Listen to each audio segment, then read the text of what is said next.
பெங்களூரில் 1950ஆம் ஆண்டு டிசம்பர் மாதம் 12ஆம் தேதி ராமோஜி ராவ் ராம்பாய் தம்பதியினரின் 4வது மகனாக பிறந்தார் சிவாஜி ராவ் கெய்க்வாட். ஓர் அக்கா, 2 அண்ணன்களுக்கு பின் கடைக்குட்டியாக பிறந்த சிவாஜி ராவ் கவிபுரத்தில் உள்ள அரசு தொடக்கப் பள்ளியில் பள்ளிக் கல்வியை தொடங்கினார். 9வது வயதில் தாயை இழந்த சிவாஜி ராவை வளர்த்தெடுக்கும் பொறுப்பை அவரது மூத்த அண்ணனான சத்திய நாராயணா ஏற்றுக்கொண்டார். SSLC வரை படித்து முடித்து சிவாஜி ராவுக்கு தொடர்ந்து படிப்பதில் ஆர்வமில்லை. அதனால்தான் ஏதாவது வேலை பார்க்க விரும்புவதாக சொன்னார். ஆனால் அண்ணன் சத்திய நாராயணா அதற்கு ஒப்புக்கொள்ளவில்லை. அந்த பகுதியில் வசதியானவர்கள் படிக்கும் ஒரு கல்லூரியில் வலுக்கட்டாயமாக PUC வகுப்பில் சேர்க்கப்பட்டார் சிவாஜி ராவ். ஒரு நாள் பரீட்சைக்கு செல்ல வேண்டிய 120 ரூபாய் கட்டணத்தை சிவாஜி ராவிடம் கொடுத்தார் சத்திய நாராயணா. அந்த தொகையோடு அன்று இரவு சென்னைக்கு ரயில் ஏறினார் சிவாஜி ராவ். சென்னையில் பல இடங்களிலும் அலைந்து திரிந்த பின்னர் ராயப்பேட்டையில் மூட்டை தூக்கும் வேலை கிடைத்தது. பகலெல்லாம் பணியாற்றுவதும் அதில் கிடைக்கும் வருமானத்தை கொண்டு இரவில் ஏதேனும் ஒரு சினிமாவை பார்த்துவிட்டு பிளாட்பாரத்திலேயே படுத்து உறங்குவதும் சிவாஜி ராவின் வழக்கமாகி போனது. சென்னை வாழ்க்கை சலித்து போக ஒரு கட்டத்தில் மீண்டும் பெங்களூருக்கே வந்தார். அங்கும் மூட்டை தூக்குவது முதல் சம்யுக்த கர்நாடகா என்ற தினசரி பத்திரிகையில் ப்ரூஃப் ரீடர் வரை வேலைக்கொரு வேலையை செய்து வந்தார். 1970ஆம் ஆண்டு கர்நாடகா டிரான்ஸ்போர்ட் கார்ப்பரேஷனில் சிவாஜி ராவுக்கு கண்டக்டர் வேலை கிடைத்தது. ஒரு பஸ்ஸில் இருக்கும் பயணிகள் எல்லோருக்கும் டிக்கெட் கொடுக்க மற்றவர்களுக்கு அரை மணி நேரம் ஆகும் என்றால் 10 நிமிடங்களில் தன் வேலையை முடித்து விடுவார். அத்தனை வேகமும் மற்றவர்களிடம் இருந்து தன்னை வேறுபடுத்தி காட்டும் ஸ்டைலும் சிவாஜி ராவின் உடன் பிறந்த குணாதிசயங்களாக இருந்தன. அப்போது நாடகங்களில் நடிப்பதை வழக்கமாக கொண்டிருந்த சிவாஜி ராவ் ஒருமுறை துரியோதனன் வேடத்தை ஏற்று நடித்தார். அந்த நாடகத்தை பார்த்த சிவாஜி ராவின் நண்பர் ராஜ் பகதூர் அசந்து போனார். தன் நண்பனுக்குள் ஒரு நடிப்பு சூரன் கொலைப்பசியோடு உறங்கிக் கொண்டிருப்பதை அன்றே அடையாளம் கண்டு சொன்னார் ராஜ் பகதூர். சினிமாவில் உனக்கு நல்ல எதிர்காலம் இருக்கிறது என்று சொன்ன நண்பனை நம்பாமல் பார்த்தார் சிவாஜி ராவ். ஆனால் அப்போது ராஜ் பகதூர் நட்டு வைத்த விதை மெல்ல மெல்ல வளர்ந்து மொட்டு விட்டது. அன்றைய மெட்ராஸில் இருந்த திரைப்பட கல்லூரியில் சேர்ந்து படிப்பது என்ற முடிவை எடுத்தார் சிவாஜி ராவ். 2 ஆண்டுகள் இன்ஸ்டிடியூட் படிப்பு கண்ணிமைக்கும் நேரத்தில் முடிந்து போனது. படிப்பு முடியும் முன்னதாகவே வாய்ப்புகளை தேடி கோடம்பாக்கத்தின் வாசல் கதவுகளை தட்டினார் சிவாஜி ராவ். காசு கொடுத்து டிக்கெட் வாங்கிய போது கை கெட்டும் தூரத்தில் இருந்த வெள்ளித்திரை வாய்ப்பை தேடி போன போது கண்காணா தூரத்தில் இருந்தது. சிவாஜி ராவ் படித்துக் கொண்டிருந்த கன்னட பிரிவுக்கு அன்று கெஸ்ட் லெக்சரராக வந்தார் இயக்குனர் பாலச்சந்தர். அவரிடம் சிவாஜி ராவை அறிமுகம் செய்து வைத்தார் பயிற்றுவிப்பாளராக பணியாற்றிய கோபாலி. அப்போது சிவாஜி ராவை தமிழ் கற்றுக்கொள்ள சொல்லிவிட்டு சென்றார் பாலச்சந்தர். ஒரு நாள் திடீரென்று சிவாஜி ராவுக்கு பாலச்சந்தரிடமிருந்து அழைப்பு வந்தது. ஏதேனும் நடித்து காட்டச் சொன்ன பாலச்சந்தர் சிவாஜி ராவின் நடிப்பை பார்த்து சில நிமிடங்கள் யோசனையில் ஆழ்ந்தார். என்ன சொல்ல போகிறாரோ என்ற படபடப்பில் இருந்த சிவாஜி ராவிடம் தனது 3 படங்களுக்கு அவரை ஒப்பந்தம் செய்ய போவதாக சொல்லி இன்ப அதிர்ச்சி கொடுத்தார் பாலச்சந்தர். தனது அபூர்வ ராகங்கள் என்னும் வித்தியாசமான படைப்பின் மூலம் ரஜினிகாந்தை தமிழ் ரசிகர்களுக்கு அறிமுகப்படுத்தி வைத்தார் பாலச்சந்தர். பௌர்ணமியும் ஹோலி பண்டிகையும் சேர்ந்து வந்த ஒரு நாளில் சிவாஜி ராவுக்கு ரஜினிகாந்த் என்ற பெயரை சூட்டினார் பாலச்சந்தர். ரஜினியின் வேகத்தையும் தனித்துவமான அவரது உடல் முடியையும் கண்ட பாலச்சந்தர் பின்னாளில் இதனை மாற்றுமாறு இயக்குனர்கள் சொல்லலாம், ஆனால் மாற்றிவிடாதே, இதுதான் உன்னை மற்ற நடிகர்களிடம் இருந்து வேறுபடுத்தி காட்டும் என்று சொன்னார். 3 முடிச்சு படத்தில் ஒரு ஸ்டைலிஷான வில்லனாக ரஜினியை காட்டினார் பாலச்சந்தர். அதுவரை நம்பியார், அசோகன் என கொடூரமான வில்லன்கள் வகைராக்களை மட்டுமே திரையில் கண்டிருந்த மக்கள் சிகரெட்டை ஸ்டைலாக தூக்கி போட்டு பிடித்த ஒரு புதுயுக வில்லனை கண்டு பரவசமடைந்தனர். வில்லன் வேடங்களில் கலைக்கிக் கொண்டிருந்த ரஜினியை குணச்சித்திர கதாபாத்திரங்களுக்கு மடை மாற்றியவர்கள் பஞ்சு அருணாச்சலமும் SP முத்துராமனும்.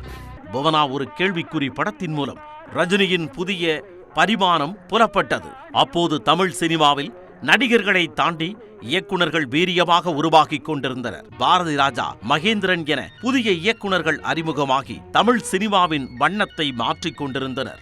அப்படி பாரதி ராஜாவின் முதல் படைப்பாக வெளியான 16 வயது நிலை படத்தில் ரஜினி ஏற்றிருந்த பரட்டை என்னும் கதாபாத்திரம் பட்டி தொட்டி எங்கும் பேசப்பட்டது. தனது ஒவ்வொரு படத்திலும் ஏதாவது ஒரு மேனரிசத்தை கொண்டு வந்து ரசிகர்களை கட்டி போடும் ரஜினி 16 வயது நிலை படத்தில் இது எப்படி இருக்கு எனும் பஞ்ச் டயலாக்கை பேசி சினிமா ரசிகர்களின் கவனத்தை ஈர்த்தார். இடையிடையே தெலுங்கு மற்றும் கன்னட படங்களிலும் நடித்து வந்த ரஜினி தமிழில் ஆடுபுலி ஆட்டம், காயத்ரி, பைரவி என தொடர்ச்சியாக நடித்து வந்தார். பைரவி படத்திற்காகத்தான் ரஜினிக்கு முதன்முறையாக 35 அடி உயர கட் அவுட் வைக்கப்பட்டது. அந்த படத்தின் போஸ்டர்களில் சூப்பர் ஸ்டார் என ரஜினிகாந்தின் பெயருக்கு முன்னால் குறிப்பிடப்பட்டிருந்தது. தனது அதிரடியான கதாபாத்திரங்களின் மூலம் ரசிகர்களை கவர்ந்திருந்த ரஜினியை முள்ளும் மலரும் படத்தில் முரட்டுத்தனமான அதே சமயம் பாசக்கார அண்ணனாக வடித்தார் இயக்குனர் மகேந்திரன். தப்புத்தாழங்கள் படத்தின் படப்பிடிப்பு பெங்களூருவில் நடைபெற்றுக் கொண்டிருந்த சமயம் அது. அன்று இரவு 8 மணி அளவில் படப்பிடிப்பை முடித்த ரஜினி தனது அறைக்கு சென்று குளித்துவிட்டு கொஞ்சம் மது அருந்தினார். இரவு 10 மணி அளவில் ரஜினியை அழைத்த உதவி இயக்குனர் அமீர்ஜான் படப்பிடிப்பில் அன்றைக்கு எடுக்க வேண்டிய ஒரு காட்சி விடுபட்டு போய்விட்டதாகவும் அதனை எடுப்பதற்காக இயக்குனர் பாலச்சந்தர் அழைப்பதாகவும் சொன்னார். அதனை கேட்டவுடன் வெலவெலத்து போனார் ரஜினி. மீண்டும் பல் துலக்கி குடித்து வாசனை திரவியங்களை பூசிக்கொண்டு நடுக்கத்தோடு படப்பிடிப்பு தடத்திற்கு சென்றார் ரஜினி. அங்கு பாலச்சந்தரின் அருகில் செல்லவே இல்லை. ரஜினியின் வித்தியாசமான செய்கைகளால் என்ன நடந்தது என்பதை யூகித்து விட்டார் பாலச்சந்தர். ரஜினியை அருகில் அழைத்தார். நாகேஷ் எத்தனை பெரிய நடிகன் தெரியுமா? குடியால் தன்னை கெடுத்துக் கொண்டார். இன்னொரு முறை நீ படப்பிடிப்பு சமயத்தில் குடிப்பது தெரிந்தால் அவ்வளவுதான் என்று சீறினார் பாலச்சந்தர். அன்றோடு படப்பிடிப்பில் இருக்கும்போது மது அருந்துவதை கைவிட்டார் ரஜினி. காட்டாற்று வெள்ளம் போல் ஓடிக்கொண்டிருந்த ரஜினிக்கு இப்படி கரைகளை கட்டி அவரை ஆற்றுப்படுத்தியவர் பாலச்சந்தர். பாலச்சந்தரின் பட்டறையில் இருந்து உருவான ரஜினி 80களில் தனக்கென ஒரு தனி பாதையை வகுத்துக் கொண்டு நடைபோடத் தொடங்கினார்.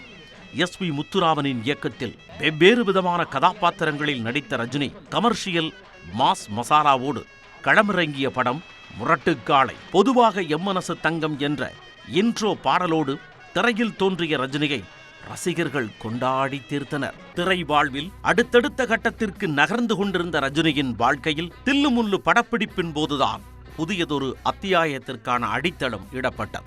அப்போது எத்திராஜ் கல்லூரியில் படித்துக் கொண்டிருந்த நடிகர் ஒய்.ஜி. மகேந்திரனின் உறவுக்கார பெண் ஒருவர் தனது கல்லூரி இதழுக்காக ரஜினியை பேட்டி எடுக்க வந்தார். முதல் சந்திப்பிலேயே இருவரும் ஏற்கனவே பரிச்சயமானவர்கள் என்பதனைப் போல உணர்ந்தனர். அது காதலாக மாறிய நிலையில் ரஜினியின் வாழ்க்கையில் நிகழ்ந்த சில சம்பவங்கள் பொதுவெளியில் அவரது நற்பெயரை சேதப்படுத்தின. கண்டக்டராக பணியாற்றிய போது 350 ரூபாய் சம்பளம். சினிமாவில் அது 3000 ஆகி பின்னர் 3 லட்சம் என ஆனது. தொடர் வெற்றிகளால் ரஜினிக்கு தன்னை பற்றிய ஒரு பிரமிப்பு வந்த காலகட்டம் அது. அப்போது பணத்திற்கே உரித்தான சில பழக்கங்கள் ரஜினியை சூழ்ந்து கொண்டன.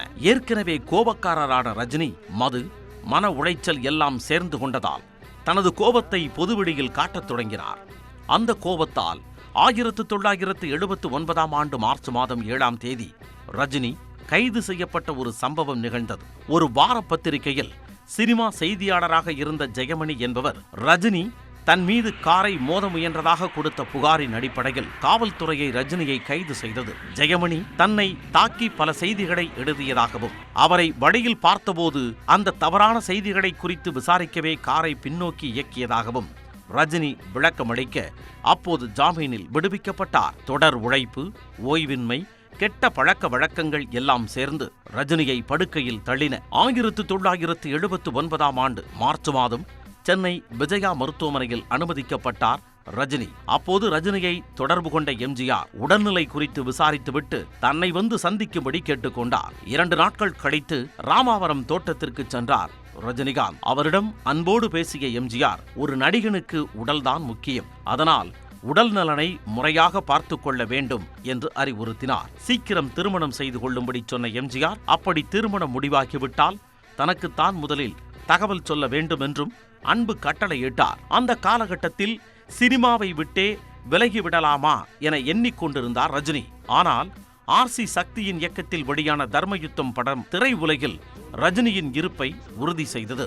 6லிருந்து 60 வரை அன்னை ஓர் ஆலயம் என அடுத்தடுத்து வெளியான படங்கள் ரஜினியின் கொடியை உயர்த்தி பிடித்தன. 1980ஆம் ஆண்டு ரஜினியின் அட்டகாசமான கம்பேக் ஆண்டாக அமைந்தது. பில்லா எனும் ஆன்டி ஹீரோவாக தோன்றி தனது ரசிகர் கூட்டத்தை வலுப்படுத்திக் கொண்டார் ரஜினி. அந்த காலகட்டத்தில் லதாவின் வீட்டில் ரஜினியை மணப்பதற்கு ஒரு தயக்கம் இருந்து கொண்டே இருந்தது. ஏற்கனவே ரஜினியின் காதல் குறித்து அறிந்திருந்த எம்ஜிஆர் திருமணம் எப்போது என ரஜினியிடம் விசாரித்தார். அவரிடம் மணப்பெண்ணின் வீட்டில் இருக்கும் தயக்கத்தை எடுத்துக் கூறினார் ரஜினி. உடனே ஒய்.ஜி. பார்த்தசாரதியை அழைத்து எம்ஜிஆர் நல்ல பையன் ரஜினி ரஜினி, உங்கள் வீட்டு பெண்ணை நன்றாக பார்த்துக் கொள்வார், தயங்காமல் திருமணம் செய்து கொடுங்கள் என்று சொல்ல ரஜினியின் காதலுக்கு பச்சை கொடி காட்டப்பட்டது. திருப்பதியில் திருமணம் என்று முடிவானது. அது தொடர்பாக சொல்ல பத்திரிகையாளர்களை அழைத்தார் ரஜினி. அப்போது திருப்பதியில் சிறப்பு அனுமதி வாங்கி திருமணத்தை நடத்துவதாகவும், விஷயம் தெரிந்தால் கூட்டம் கூடிவிடும் என்பதால் யாரையும் அழைக்கவில்லை என்றும் சொன்னார் ரஜினி. பத்திரிகையாளர்களும் கேமராவோடு கிளம்பி வந்துவிட வேண்டாம் என்று வேண்டுகோள் விடுத்தார். அப்படி வந்தால் என்று ஒரு பத்திரிகையாளர் கேட்க, உதைப்பேன் என்று பதிலளித்தார் ரஜினி. இப்படியெல்லாம் பேசாதீர்கள், பத்திரிகையில் வெளிவந்தால் பிரச்சனையாகிவிடும் என்று சில பத்திரிகையாளர்கள் சொல்ல உடனே வருத்தம் தெரிவித்தார். இதுதான் ரஜினி. தன் மனதிற்கு சரி என்று பட்டதை தயங்காமல் சொல்வார். அது தவறென உணர்ந்தால் உடனே தன்னை சரி செய்து கொள்வார். 1980ஆம் ஆண்டு இல்வாழ்க்கையில் அடியெடுத்து வைத்தார் ரஜினி. அடுத்த ஓராண்டில் ஐஸ்வர்யா பிறந்தார். 1981ஆம் ஆண்டு முதல் 1983ஆம் ஆண்டு வரை கழுகு, தில்லுமுல்லு, கர்ஜனை, நெற்றிக்கன், புதுக்கவிதை, தனிக்காட்டு ராஜா, பாயும் புலி, துடிக்கும் கரங்கள் என ரஜினி திரையில் செய்த சம்பவங்கள் உச்சத்தை தொட்டன. ஹிந்தியில் ரஜினி அறிமுகமான அந்தா கானூன் படமும் வெற்றி பெற்றது. 1984ஆம் ஆண்டு ரஜினி லதா தம்பதியருக்கு இரண்டாவது மகளாக சௌந்தர்யா பிறந்தார். அதன் பின்பு அன்புள்ள ரஜினிகாந்த், நல்லவனுக்கு நல்லவன், நான் சிகப்பு மனிதன் என வெற்றி படங்கள் அணிவகுத்து வந்தன. 1985ஆம் ஆண்டு தனது 100வது படமான ஸ்ரீ ராகவேந்திரா படத்தில் நடித்தார் ரஜினிகாந்த். ரஜினிகாந்தின் படங்களில் இருந்து முற்றிலும் மாறுபட்ட வகையில் தயாரான அந்த படத்திற்கு ரசிகர்கள் பெரிதாக வரவேற்பளிக்காத போதும் தனது ஆத்ம திருப்திக்காக அந்த படத்தில் நடித்தார் ரஜினி. 80களில் தமிழ் சினிமாவை ஆழத் தொடங்கிய ரஜினி படிக்காதவன், மிஸ்டர் பாரத், வேலைக்காரன், மனிதன், குரு சிஷ்யன் என தமிழ் ரசிகர்களின் நாடி பிடித்து பார்த்து படங்களில் நடித்தார். 1988ஆம் ஆண்டு பிளட்ஸ்டோன் எனும் ஆங்கில படத்தில் நடித்து ஹாலிவுட்டிற்கு சென்ற முதல் தென்னிந்திய நடிகர் என்ற பெருமையை பெற்றார் ரஜினி. இப்படி எல்லாம் நன்றாக போய்கொண்டிருக்க 1991ஆம் ஆண்டு தீபாவளிக்கு வெளியான தளபதி படத்தை கொண்டாடும் வகையில் வருங்கால முதல்வரே என திருச்சி மாநகர ரசிகர்கள் அடித்த ஒரு போஸ்டர் ரஜினியை அரசியல் பற்றிய சர்ச்சைகளுக்குள் இழுத்து வந்தது. அண்ணாமலை திரைப்படத்தில் இடம்பெற்ற அரசியல் வசனங்கள் அப்போதைய அதிமுக அரசை குறிவைத்ததாக பேசப்பட்டன. அண்ணாமலை, எஜமான், வீரா திரைப்படங்கள் வெற்றி பெற்ற நிலையில் 1995ஆம் ஆண்டில் தொடர்ந்து வெளியான பாட்ஷா திரைப்படமும் பாக்ஸ் ஆபீஸில் பட்டையை கிளப்பியது. பாட்ஷா திரைப்படத்தின் வெள்ளி விழாவில்தான் அரசியல் பட்டாசை பற்ற வைத்தார் ரஜினி. அப்போது பம்பாய் திரைப்படம் வெளியானதை ஒட்டி இயக்குனர் மணிரத்னத்தின் வீட்டில் வெடிகுண்டு வீசப்பட்ட சம்பவம் நாடு முழுவதும் அதிர்ச்சி அலைகளை ஏற்படுத்தி இருந்தது. அதனை கண்டிக்கும் விதமாக தமிழ்நாட்டில் வெடிகுண்டு கலாச்சாரம் பரவி வருவதாக குரல் கொடுத்தார் ரஜினி. பாட்ஷாவின் தயாரிப்பாளர் அப்போது அமைச்சராக இருந்த RM வீரப்பன். அமைச்சரை மேடையில் வைத்துக்கொண்டே ரஜினி அரசை விமர்சித்ததை அதிமுக தலைமை ரசிக்கவில்லை. அதன் பலனாக அமைச்சர் பொறுப்பில் இருந்தும் கட்சியில் இருந்தும் நீக்கப்பட்டார் RM வீரப்பன். ரஜினியின் மீது அரசியல் வாடை ஒட்டிக்கொண்ட நிலையில் பாட்ஷாவுக்கு பின் வெளியான முத்து திரைப்படத்தில் அரசியல் தொடர்பான வசனங்களும் பாடல் வரிகளும் இடம்பெற்றன. 1996ஆம் ஆண்டு தேர்தலில் திமுக தமாக கூட்டணிக்கு குரல் கொடுத்த ரஜினி, ஜெயலலிதா மீண்டும் ஆட்சிக்கு வந்தால் தமிழகத்தை ஆண்டவனாலும் காப்பாற்ற முடியாது என அனல் கக்கினார். அந்த தேர்தலில் திமுக கூட்டணி வென்று ஆட்சி அமைந்தது. அதன் பிறகு அரசியலில் இருந்து சற்று ஒதுங்கியே இருந்தார் ரஜினி. ஓராண்டு இடைவெளிக்கு பின் 1997ஆம் ஆண்டில் அருணாச்சலம் திரைப்படம் வெளியானது.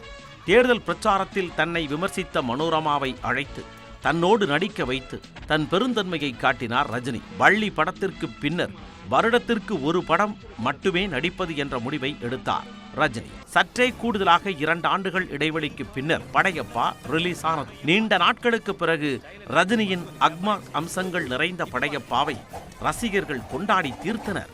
2000ஆவது ஆண்டு ராஜ்குமார் கடத்தப்பட்ட போது அவரை விடுவிக்க தேவையான நடவடிக்கைகளை எடுக்க 2 மாநில அரசுகளிடம் பேசி தூதுவரை அனுப்புவதற்கான ஏற்பாடுகளை செய்தவர் ரஜினிதான். அந்த காலகட்டத்தில் அரசியல், சினிமா இரண்டில் இருந்தும் ஒதுங்கி ஆன்மீக பயணமாக அமெரிக்கா சென்றார் ரஜினிகாந்த். அமெரிக்காவில் சுவாமி சச்சிதானந்தரின் ஆசிரமத்தில் தங்கியிருந்த போதுதான் பாபாஜி பற்றி அறிந்து கொண்டார் ரஜினி. பின்னர் பெங்களூரு திரும்பிய போது ஒரு நாள் தனது அபார்ட்மெண்டில் தனித்திருந்த ரஜினிக்கு பாபா படத்தின் கதை முழுவதும் காட்சிகளாக மனதிற்குள் ஓடியது. உடனே சென்னை திரும்பிய ரஜினி சொந்த தயாரிப்பில் பாபாவை தொடங்கினார். பாபா படம் வெளியாகி தோல்வியடைந்த நிலையில் விநியோகஸ்தர்களுக்கு பெரும் நஷ்டம் ஏற்பட்டது. அப்போது முதல் முறையாக பணத்தை திருப்பி கொடுத்து எல்லோரையும் ஆச்சரியப்படுத்தினார் ரஜினி. ஆன்மீகமும் சினிமாவும் ரஜினியை முழுமையாக ஆக்கிரமித்திருக்க அவ்வப்போது அரசியலும் வந்து சேர்ந்து கொண்டது. 2004ஆம் ஆண்டு தேர்தலில் திமுக, மதிமுக, பாமக உள்ளிட்ட கட்சிகள் ஒன்றிணைந்து நாடாளுமன்ற தேர்தலை சந்தித்தன. அப்போது ரஜினியை அநாகரிகமான முறையில் ராமதாஸ் விமர்சிக்க, பாமக போட்டியிடும் தொகுதிகளில் அந்த கட்சிக்கு எதிராக வாக்களிக்குமாறு தனது ரசிகர்களை கேட்டுக்கொண்டார் ரஜினி. ஆனால் ரஜினியின் வாய்ஸ் அப்போது எடுபடாமல் போனது. அப்போது சோர்ந்து போயிருந்த ரஜினி ரசிகர்கள் 3 ஆண்டுகள் இடைவெளிக்கு பின் வெளியான சந்திரமுகி படத்தை மாபெரும் வெற்றி படமாக்கினர். சென்னை சாந்தி திரையரங்கில் 800 நாட்கள் ஓடி சாதனை படைத்தது சந்திரமுகி. அதன் பின்னர் சங்கருடன் இணைந்து சிவாஜி மற்றும் எந்திரன் படங்களில் நடித்தார் ரஜினி. எந்திரனில் சிட்டி ரோபாவாக அசத்திய ரஜினி தான் பழைய ஃபார்மில் இருப்பதை ரசிகர்களுக்கு உணர்த்தினார். 2011ஆம் ஆண்டு உடல்நிலை பாதிக்கப்பட்ட ரஜினி சிங்கப்பூர் சென்று சிகிச்சை பெற்று மீண்டும் வந்தார். அதன் பின்னர் மோஷன் கேப்சரிங் முறையில் படமாக்கப்பட்ட கோச்சடையான் படத்தில் நடித்தார் ரஜினி. அந்த படம் ரசிகர்களை அவ்வளவாக திருப்திப்படுத்தாத நிலையில் இயக்குனர் ப. ரஞ்சித்துடன் கைகோர்த்து கபாலி மற்றும் காலா படங்களை கொடுத்தார். 2017ஆம் ஆண்டு டிசம்பர் மாதம்தான் அரசியலுக்கு வரப்போவதாக அறிவித்தார் ரஜினி.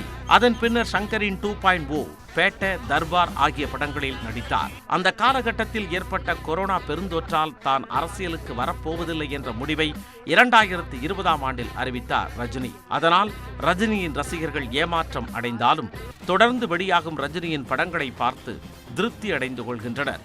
2020ஆம் ஆண்டிற்கு பிறகு அண்ணாத்த, ஜெயிலர், வேட்டையன் என தொடர்ந்து படங்களில் நடித்து வரும் ரஜினி திரை உலகில் தனது 50வது ஆண்டை தொட்டிருக்கிறார். தன் வாழ்க்கையில் 2/3 பாகத்தை சினிமாவில் ஒதுக்கிய ரஜினியின் 75வது பிறந்த நாளையும் திரை உலகில் அவரது 50 ஆண்டுகளையும் உற்சாகமாக கொண்டாடுகிறார்கள் ரஜினியின் ரசிகர்கள்.